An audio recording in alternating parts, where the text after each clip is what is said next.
Hello, I'm Kurma and welcome. In this series, we're going to show you how to cook a wide variety of international vegetarian cuisine from over 30 countries. And in this edition, we're going to show you how to prepare a vegetarian picnic consisting of asparagus and tomato quiche, North Indian potato salad, and crispy flat rice and cashews, chidwa. So let's begin with a tomato and asparagus quiche. A quiche is an open-faced tart filled with luscious vegetables and cheese and baked to a golden brown. It can be served hot or cold, and hence it makes a wonderful picnic lunch. We've got 1.5 cups of grated cheddar cheese, and then over here for the pastry, 1/2 cup of melted butter, 1.5 cups of whole wheat flour, 3 tablespoons of water, and 1/4 cup of grated Parmesan cheese.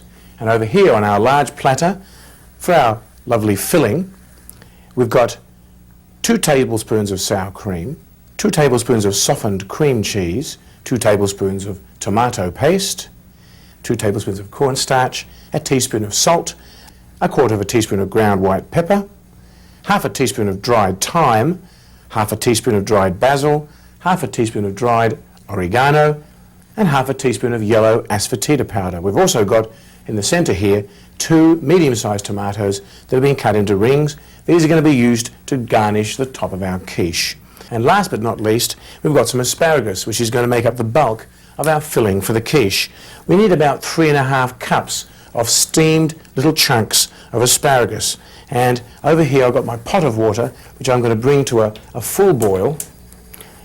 And while that's coming to the boil, I'm going to cut up my asparagus now into little chunks.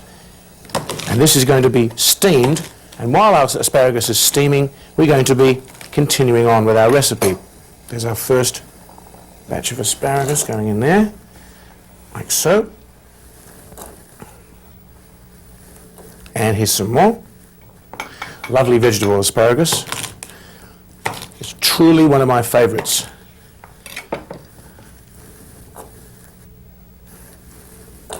Now, while our asparagus is cooking, I thought it'd be nice to make our pastry. So let's grab our big bowl here, put our whole wheat flour into our bowl, and rub in our melted butter. As you can tell by the quantity of butter, it's quite a short crust.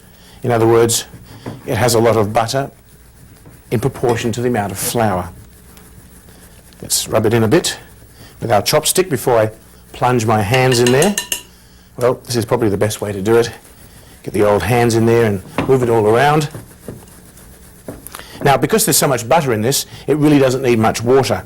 But we want to make a very soft pastry with the least amount of handling. This makes a very manoeuvrable pastry. Some Parmesan cheese, almost forgot the Parmesan. That gives it a nice cheesy flavour. And let's grab our cold water and slurp it in.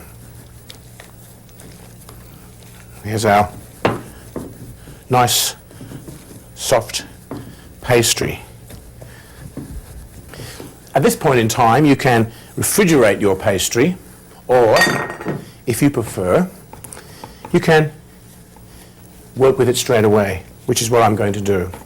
So what I thought I would do is to turn over my board here and roll out our pastry like so and place it into our quiche tin. So there's our quiche base. I'm going to pop this in the oven now, 200 degrees Celsius, 390 degrees Fahrenheit, that's quite a hot oven, and bake it till it's nice and golden brown. I'm not going to go too far because it cooks quite quickly.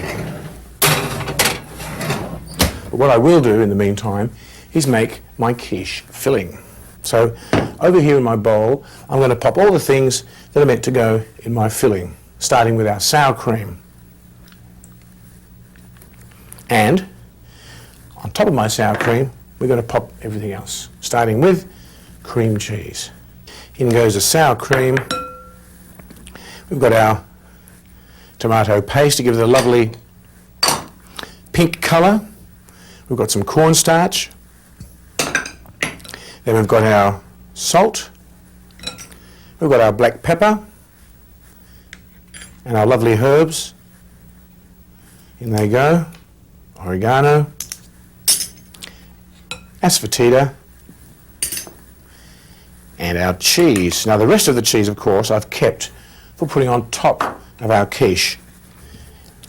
Well, you might be thinking that our quiche filling looks a little vacant. Well, indeed it is, because we're missing our asparagus, but it's over here, remember?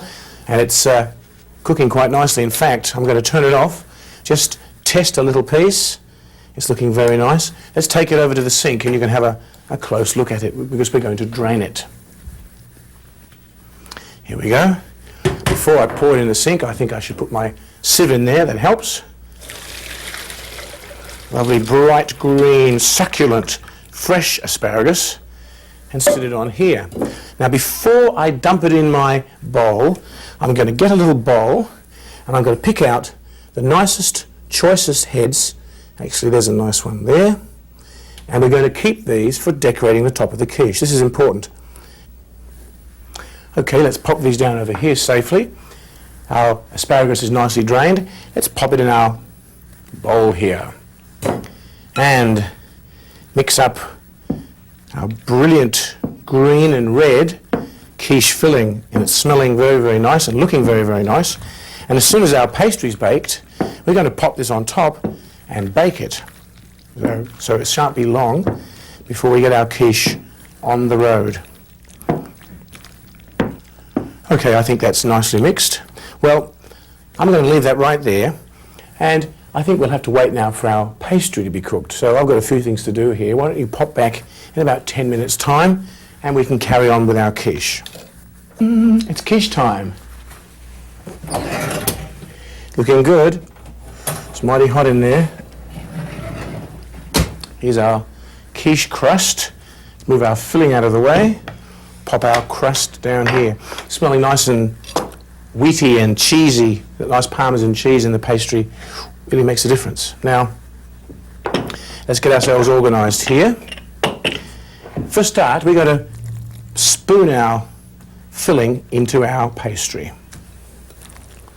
I like making big, generous quiches.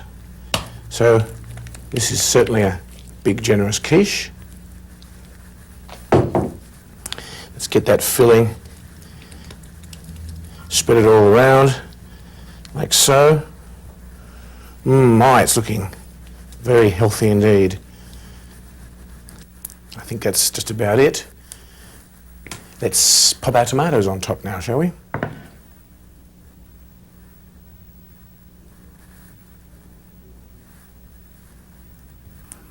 This is looking very attractive indeed. Those lovely rings of tomato really liven the whole thing up. Nice big juicy tomatoes. Well, look at that. Isn't that amazing? Just fits.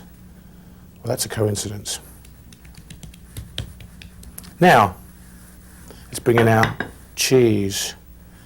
Lovely grated cheddar cheese for a nice rich quiche. Let's not get too much on the bench here. Put the rest of our cheese on there. Spread it right across. Our lovely quiche is getting bigger by the moment. You'll find that when you bake your quiche, it settles down a little bit. The cheese melts and everything sort of subsides. So, let's put our lovely pieces of asparagus in here to decorate it, like so.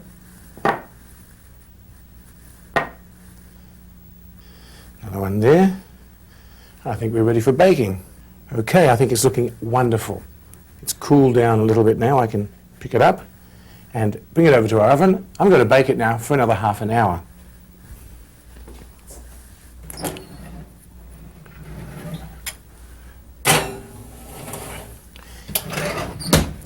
As I mentioned before, quiche can be served hot or cold.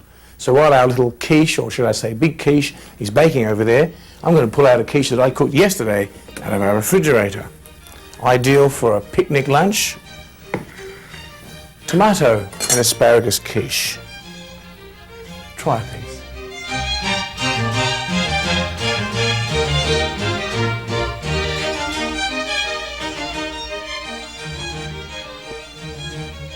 Our next recipe is a sample from the wonderful world of potato salads.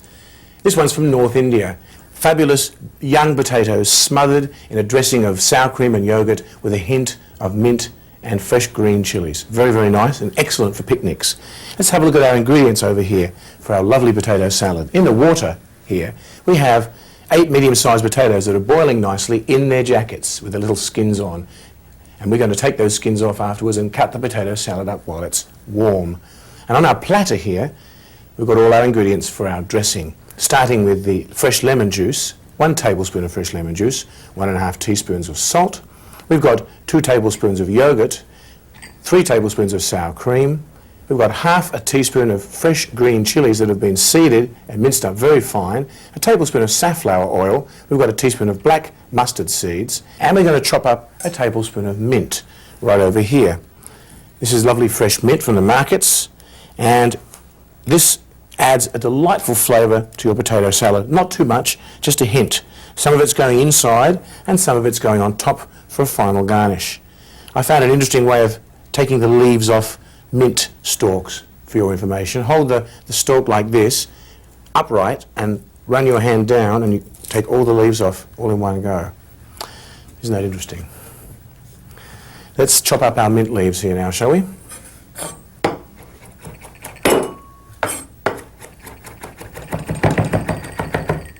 Nice and fine. Wonderful aroma of mint wafting up from the mint leaves here. So we'll leave our mint right here and we'll continue on by checking our potatoes. Let's take a little knife with us and let's see if they're done. Nice and soft. Let's grab another bowl. We're going to pop our potatoes in our bowl. First thing I think I'll do is turn my water off, move our mint out of the way here. This is our potato peeling area. And let's take our potatoes out of the water and sit them in here. You know, it's interesting to note that if you're ever cooking young potatoes, these nice waxy potatoes that are great for potato salad, as opposed to the big old ones, as in baking style potatoes, the difference in cooking them is that when you want to cook young potatoes, you boil the water first and then plunge the potatoes in. If you're cooking old potatoes, however, you should put them in the water while it's cold and bring them to a boil. That's some very practical advice there. Now let's peel our potatoes while they're hot. Not an easy task, but the best potato salads are dressed when they're warm. So here we go. Well, our potatoes are all nicely peeled at this point in time. I'm going to pop our peels into our bowl here and cut them up into nice 1-inch chunks. And I think we'll find those potatoes are still hot inside. That's good. You know, it's actually amazing how many varieties of potato salad there are. It's many, many, many. And each type has its own distinct flavour. This is probably ranks as one of my favourite potato salads, along with the New York style potato salad, which is up there in my list. The thing I like about this salad is its nice subtlety of flavours. Of course, India is not renowned for salads, but this one is a notable exception. This one comes, as I mentioned before, from North India. And it has quite a distinct difference from other potato salads in that it has a very unusual method of seasoning right at the end. The mustard seeds that we're going to use today are actually sautéed in safflower oil. Now, generally, most people are familiar, especially in Western cuisine, with the flavour of mustard when it's ground up into a powder and then made into mustard powder. But when you fry the mustard seeds, they have a completely different flavour. And that special taste comes from a method called a chaunk, which is a method of sautéing the mustard seeds until they pop. And in this way, there's a very wonderful flavour is mixed into the dressing. We're going to do that in a couple of minutes. But first, we're going to mix up all the moist ingredients for our dressing. I'm just going to grab a potato. I was going to say a potato. I've got potatoes on the brain here. Grab a paper towel and let's put our sour cream and our yogurt into our little bowl here. This is not a heavy dressing. It's quite subtle. sour cream and yogurt, our green chilies to add that nice warm flavour. We've got our lemon juice, our salt,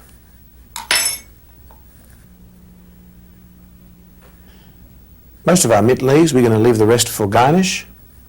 Let's mix all this up.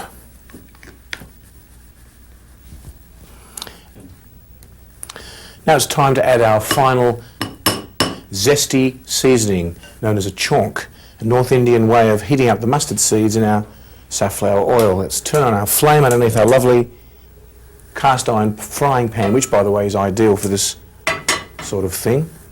Let's add our safflower oil, which is a lovely oil for salads. It's low in saturated fatty acids, has a lovely mild flavour and a high smoking point. So as our oil heats up, which it is now doing, let's sprinkle in our mustard seeds. Okay, our mustard seeds are ready to go. In they go. You get every last one of those lovely, highly flavoured mustard seeds into our dressing. There we are, a lovely dressing for a lovely salad. Let's fold our dressing into our potatoes. In we go. Now I'm going to very, very carefully fold it all in without crushing up our potatoes or anything, and just coat the potatoes with the dressing. As I said before, this is not a real intense salad, but rather all those little chunks of potato have a lovely coating of dressing, just a mild flavour coating. Beautiful. Well, in the fridge I have a nice bowl lined with a bed of lettuce. I think that's probably the nicest way of serving a potato salad, very green and lush. So I'm going to go over there and grab my bowl.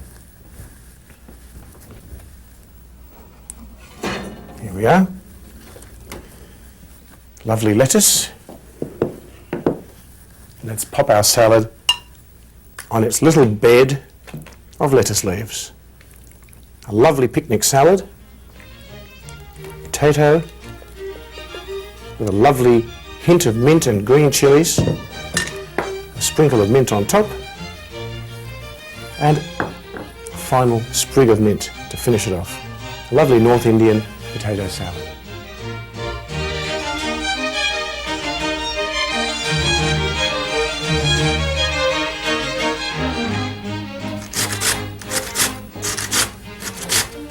Here's an ideal picnic food, crispy flat rice with cashew nuts, known as Gujarati chidwar. This particular batch from Gujarat contains raisins, cashews, flattened rice, potato straws that are cooked to perfection, and all sorts of lovely spices. So as I was doing before, and which I'm going to continue doing now, first thing you do have to do is shred your potatoes.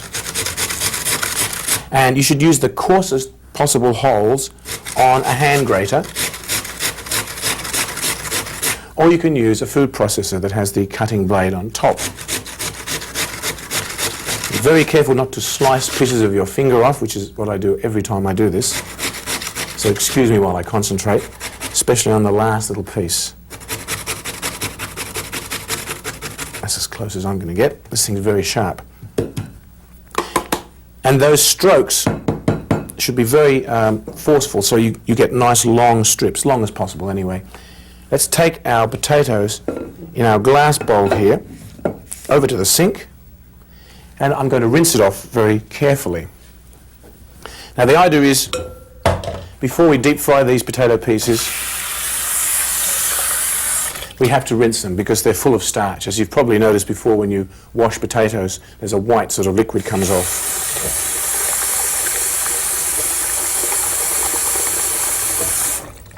So get those potato pieces, give them a bit of a bath, like so. And after you've done that, pour them all through a sieve and repeat the process.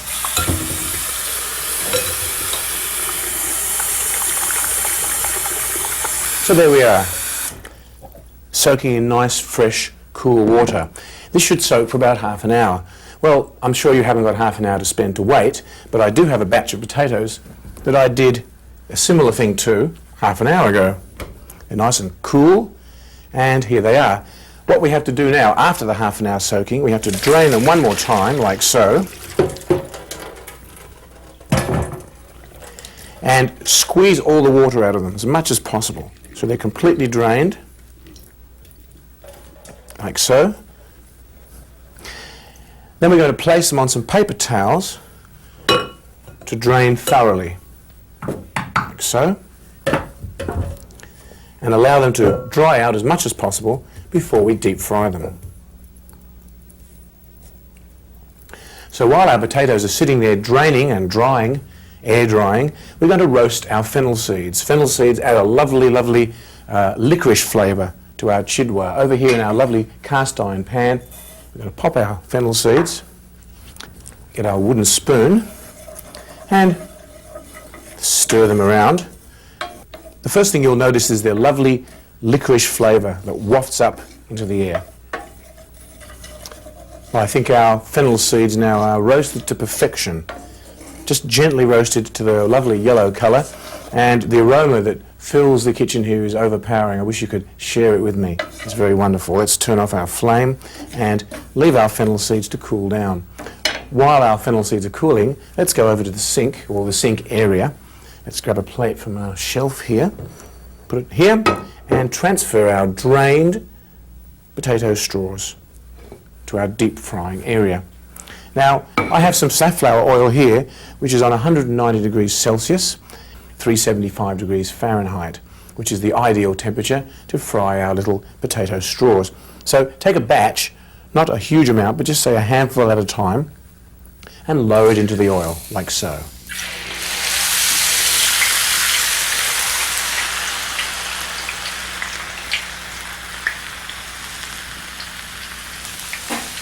It's important not to crowd the pan, otherwise the temperature of the oil drops. It's good that you have the oil hot and there's not too many pieces in at the same time, and that way these little straws will cook very quickly.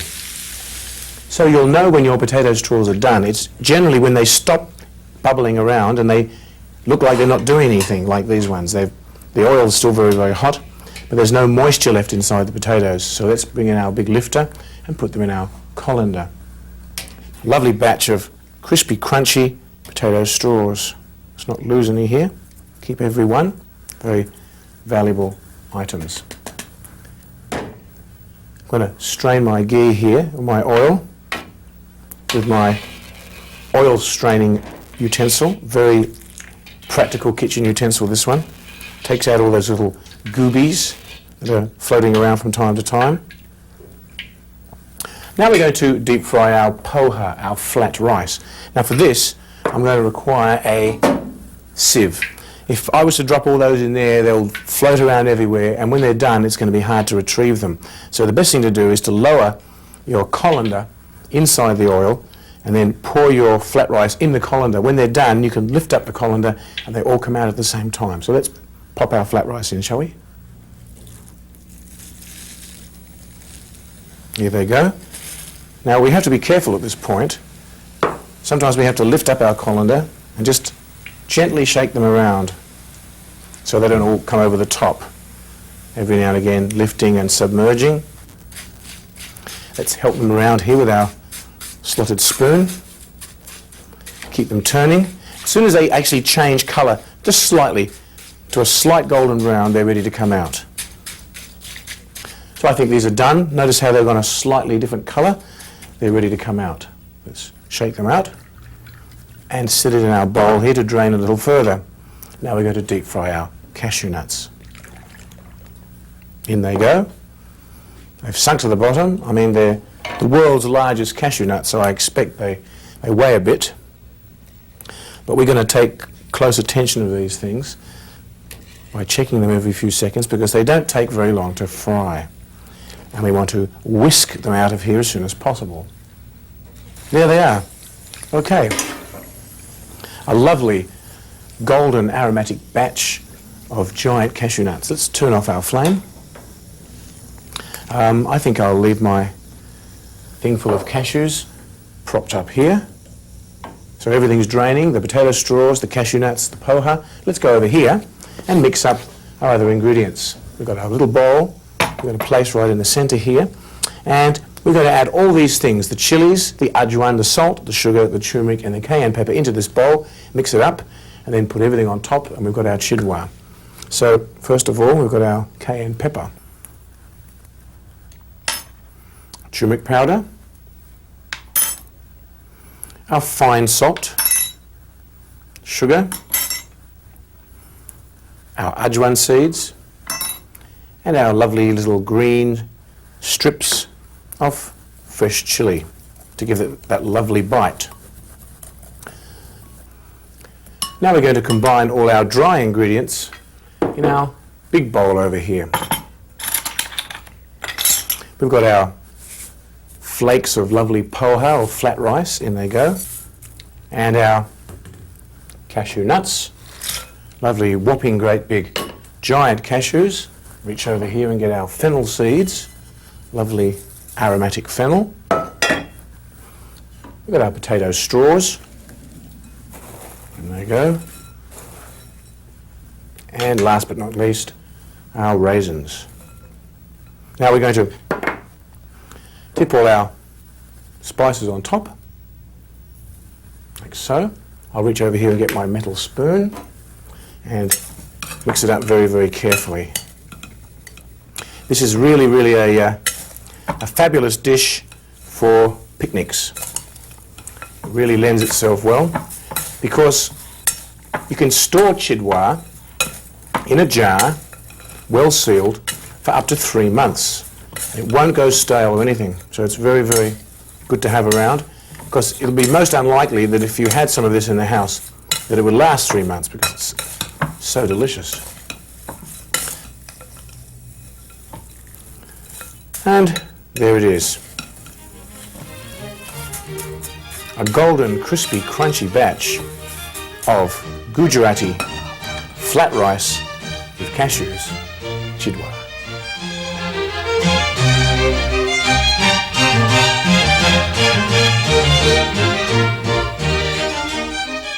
Well, that's it for this edition of Cooking with Kurma. I do hope you'll enjoy preparing these dishes as much as I've enjoyed sharing them with you. Happy and healthy eating.